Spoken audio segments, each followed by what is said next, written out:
Hello viewers, and welcome to another episode of Brave Namibia, where we celebrate both the ordinary and extraordinary Namibians.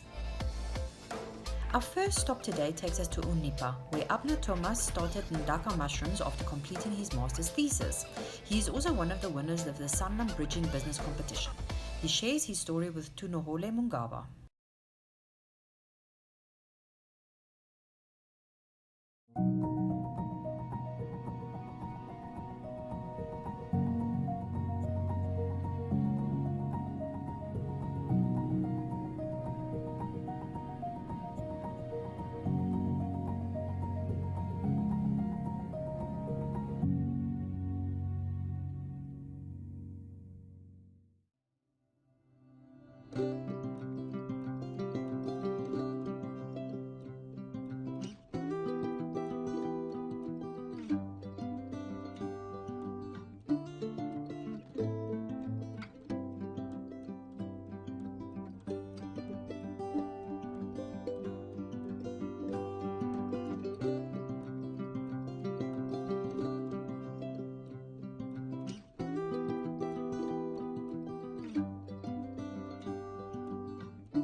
Abner Tomas. I'm the founder of Ndaka Mushrooms and Processing.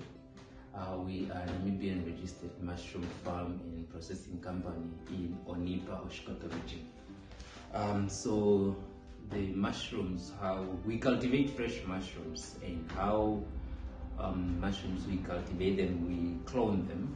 We have fresh mushrooms that we can either find at shops or wherever. And then what we do, we clone them. We take a piece from fresh mushroom, and then we put it in a plate close to a very clean environment. This is our lab. And then once the fresh mushrooms are in a culture plate, the culture plate is incubated until it fully becomes white with mycelium. After now the culture plates are fully colonized, we cut the culture plate into small pieces. When we cut them into small pieces, we take those small pieces, one or two, and then put it into the grain, so that we make grain spawn. And then we also prepare this spawn close to a very clean environment, and then in a aseptic water. Now once the spawns are fully colonized, like this one, you can see they were prepared on the 29th, and then they are now becoming fully white. We take now the fully colonized spawn into the substrate bag. I'll show you how to prepare the substrate bags. Because we are preparing for next week, like new bags now. That's why most of the racks are empty. I don't know now. But anyway, our dark room. Once now, what we do here is in the dark room. This is where all the incubation of our spawn, of our substrate bags happen. So what we do is we prepare this plain material. Actually, what we usually use is we use plain material, for example, and crop residues like grass or the straws from our crops, and then we crush them into small pieces. When we crush them into small pieces, we boil them or steam them for 2 hours.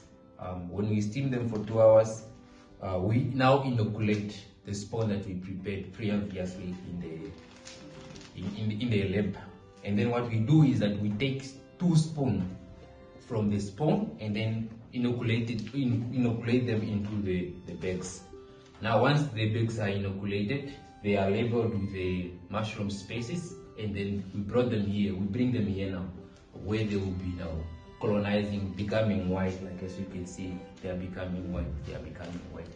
And the process here take about 40 to 45 days in the incubation room, and then once they are in the bags become fully colonized, we take them to another room which we call the fruiting room.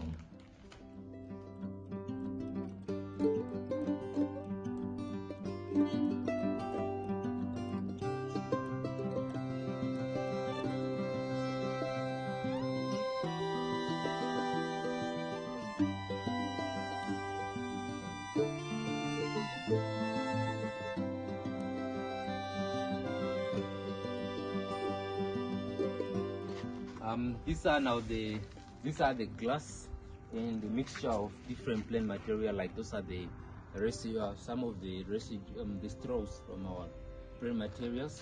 What we do now, we collect from the environments and also from the fields after people have harvested. We bring them into the drums. What happens in the drum is that we crush them into small pieces. Small pieces. What we mean small pieces, we are talking about 5 to 10 centimeter, like you can see here. When we crush them, after crushing, we soak them into the drums for overnight. So when we soak them for overnight, we take them and drain them for our excess water. And then after we drain them excess water, we pack them into those plastic bags before now the inoculation happens.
Once the mushrooms are harvested from the fruiting room, we package them into different forms.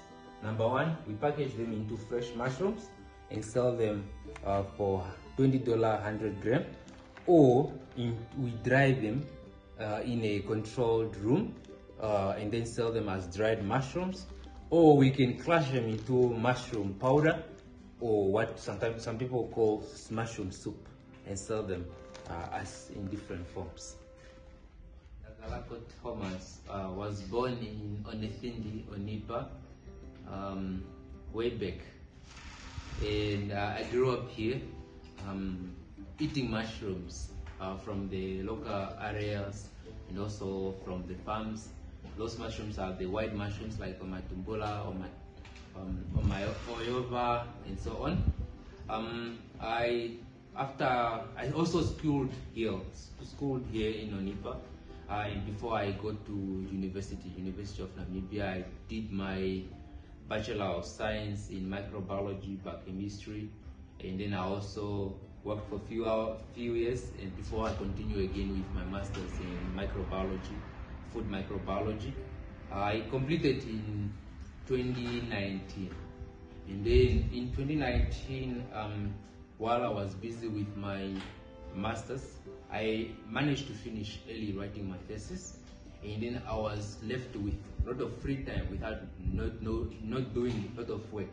So I developed when I was not doing much work there, I developed interest in mushroom, because at that time they are farming mushrooms, and I attended their training when I was also assisting out with their research projects.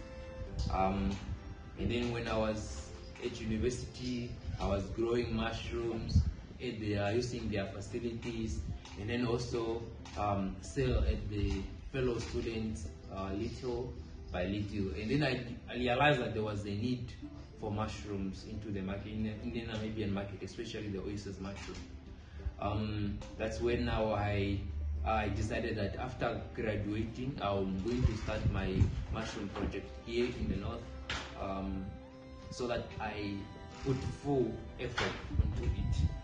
So yeah, that's when now Ndaka mushroom was born in 2020 August. That's when I officially started my business here, and it has been a journey throughout those since last year, because coronavirus the pandemic has been here, and then the economy has not been doing well from the previous years. It has been a struggle from the beginning, but I'm grateful because here in the north there is no market for oysters mushrooms, or let me say competition. That's when now the interest or the demand for mushrooms was a bit better, that it kept me growing from one stage to another, until I build up some structures, until I bought some basic equipment. It has been all from myself. And beginning of 2021, I applied for Sanlam preaching competition, and luckily I came out as one of the 5 top people that won the competition, which I'm now grateful, because with those awards I can buy some of the equipment that I could not afford from my returns or my profit that I'm getting from the business. So it has been really a journey. I'm grateful because I have been there. I understand it from the very basic until where I am. I'm grateful. That's all what I can say. I'm grateful, and with the loyal customer that I have, they keep me going even when the pandemic is not really doing as well economically. Thank you. Ndaka Mushrooms plan for the next 5 years. We are planning to expand our mushroom production. Currently we are producing 10 kilograms per week, and then which we are now currently selling into the informal market and private individuals. And now we are planning to expand at least to 100 kg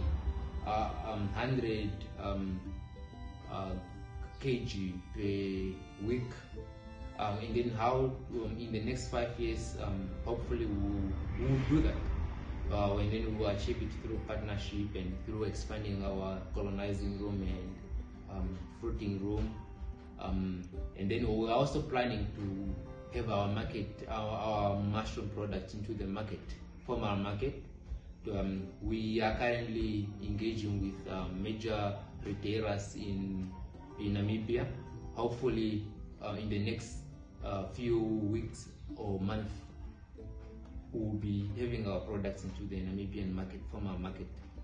And then also one of our plans for the next 5 years is to be a very big mushroom company and processing company, to have our fresh mushroom being processed into different products of like, for example, different processed product, like the added value product, like soup, well packaged, well labeled, and then also the canned mushrooms, hopefully, and then also different type of mushroom product that will come along the way.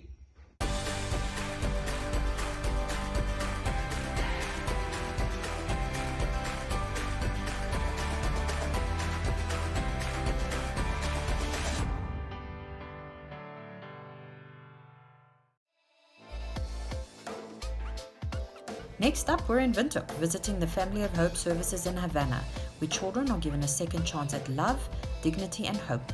Jana Marie Smith compiled this clip.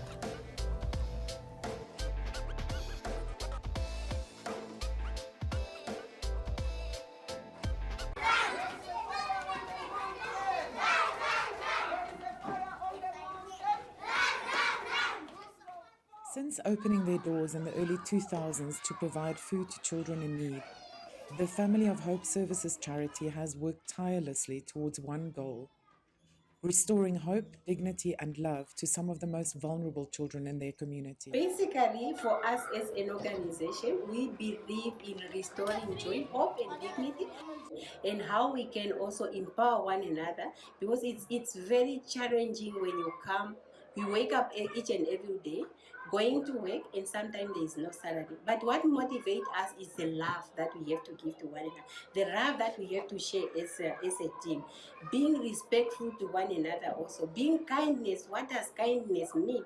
It's being generous to others. Being generous is what you have, because sometimes it's not about just money, but it's about the smile that you reach out to the child, how you give the hug to the child, how do you make them to feel like they are special and they are unique in their own way, and there is no one like them. So that is what we believe, and that's what keeps us going. When we see children being in formal school and they come back and say, teacher, me, I'm now in grade 2, I'm promoted, or I'm at university, that just keeps us motivating us, and that keeps us moving. Yesterday when I was busy talking to a group of teachers, we were busy training them. We spoke about how important is learning through play, and especially continually the teachers, they need to praise the children. And I told them that there are 101 ways of praising a child. And why am I with Family Hope? Maybe days where I could even say I'm working with them is because of the passion that they have for children. And seeing quite a number of children not being to school, just in the streets, it really shakes my heart. Over the past decade and a half, FHS has evolved to cater to a myriad of challenges faced by children from some of the poorest informal settlements in Windhoek, including a remedial program that helps kids who fell through the formal education network get back to school. Their work has paid off. Several FHS graduates are now back at the centre, diplomas and university degrees in hand, to give back and help the next generation of kids. This remedial program is a specific program. A program that has children who never been into school, and some are dropouts. And what we do, we accelerate their learning so that the following year they go back into the system, into the mainstream. That is really the work that we do. It's not really easy, but we are there. 2017, I enrolled, continue with my honors degree in library information science with a minor in sociology. Currently, as I'm speaking, I completed with my honors degree last year, FHS. I would say they really helped me, because I had no hope. I didn't have that hope that maybe I'll be able to continue with my school or something, or at least become someone in life as I am today. They helped a lot of children to get back into school, and I'm so grateful for that. So FHS have really done a lot in my life, and I'm thankful for that. Thank you. My certificate, I was able to enroll at the University of Namibia for a bachelor's degree in social work. I cannot imagine my life without FHS. They really mean a lot to me, and also to everyone else. We are really proud. We look back and we say, thank God, and at least we are doing a difference in the children's life. The other person was asking me, what are you doing? I say, what we do is kindness. It's kindness because all our programs, what do? They are there to restore hope, joy, and dignity of the children. As with many organizations, FHS has faced an uphill battle in sponsorship, more so with the COVID-19 pandemic. Yet despite funding stretched to the limits, the centre serves more than 1,300 meals each week to 365 children as part of its community feeding program. With hunger, it's really terrible, and it's terrible in a sense that you can see it in the face of the child. A hungry mind cannot study. These are children that are having issues of absenteeism. These are children that come to school without a lunch box. Children that are malnutrition, they are not growing. So those are the children that benefit from our feeding program. Initially, when we started beginning of the year, we said we want only to feed 265. Now with the issues of corona coming in also, we saw that a lot of parents have lost their jobs, there are no income, there is no food, neighbors are no longer sharing. So currently the challenge that we have for the feeding program is sometimes the food is not sufficient, because imagine cooking for 365 children, it's not a joke. Kids are hungry, the parents also, quite a lot of them, they lost income, and some their salaries were reduced, and it becomes really a huge problem, because how is the child going to develop if the child does not eat? So it became now difficult with COVID-19 for us to actually get funding. And also when you get funding, this funding sometimes probably it's just on food. But when it's only on food, then we also have like human resources also, the teachers that are teaching the children, especially we now with this remedial program.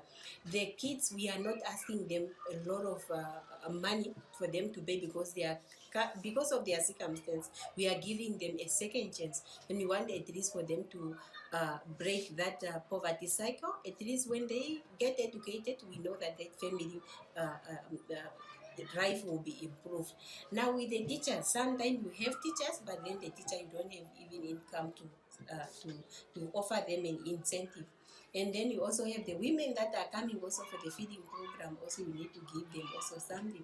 So currently at the moment, our bicycle workshop also comes in and substitute, because we said, okay, now let's also try our own level best to generate income also, not just to look at sponsor, but also let's also get second-hand bicycle through Bicycle Empowerment Network. Let's sell the bicycle and let's generate some income to sustain the program. At the moment, I can say that we are outsourcing for sponsorship. Over the years, FHS has evolved to cater to the many needs of vulnerable and orphan children. Apart from the Back to School Assistance Program and the feeding scheme, FHS provides one-on-one counseling for struggling kids, parent workshops, career and upliftment programs, tutoring services, and, when possible, a treat or two. Time to time when we have sponsorship, we also take them for a retreat also. Because one of the things that we realize that most of the children, they don't go out. They are always here in the informal settlement. There is no exposure for them. Even you ask them where is town, they will tell you it's Okuryongaba, or they will tell you Pick and Pay, because that's where they go. Because even when we have this career day, when you ask them, what do you want to become when you grow up? Security guard. What do you want to become when you grow up? Taxi driver. This is the reality. This is what they see on the daily basis. Then when you take them out also there and you they explore different career, maybe their mindset will also change, that I want to be a doctor, I want to be a nurse. Because I believe that people change because of the story for the next person. I mean, when I'm telling my story, I'm actually inspiring someone, or I'm actually also restoring someone's hope who was like about to give up. But also when they hear about my story, they will realize that I'm not alone, but there is also life after this that I have to go through. Having worked so closely with some of the most vulnerable communities in Windhoek's informal settlements, Foibe and her colleagues have gained an expert understanding of the challenges faced by informal settlements and their residents.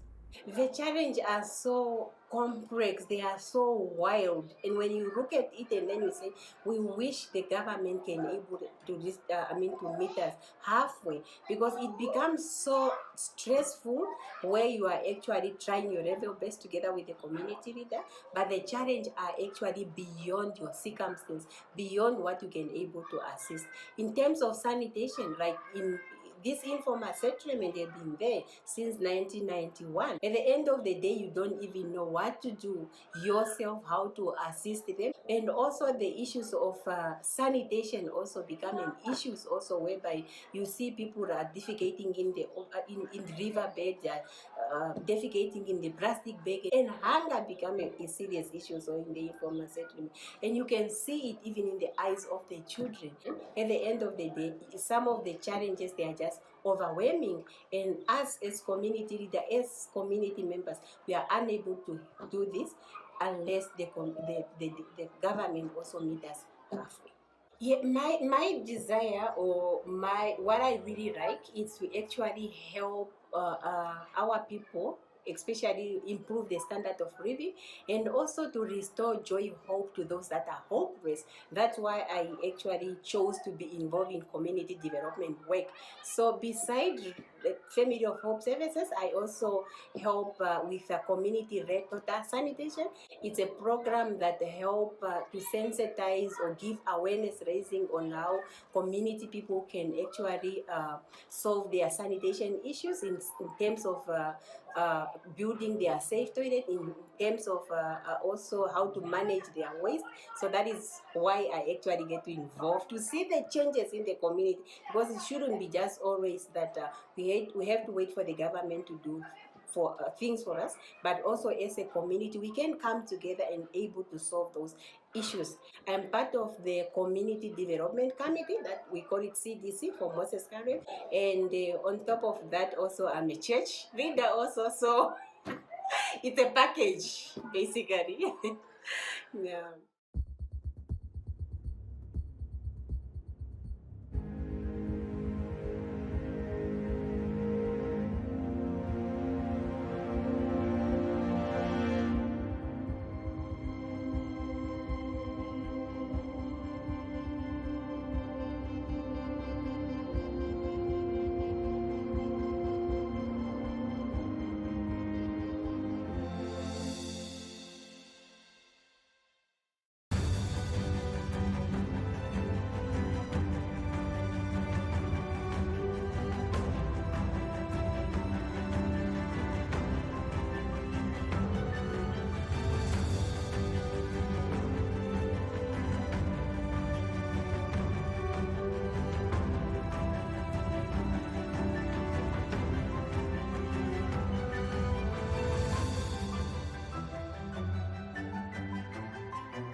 Thank you for joining us today. If you know of someone you feel should feature on our show, please contact us at brave@nmh.com.na.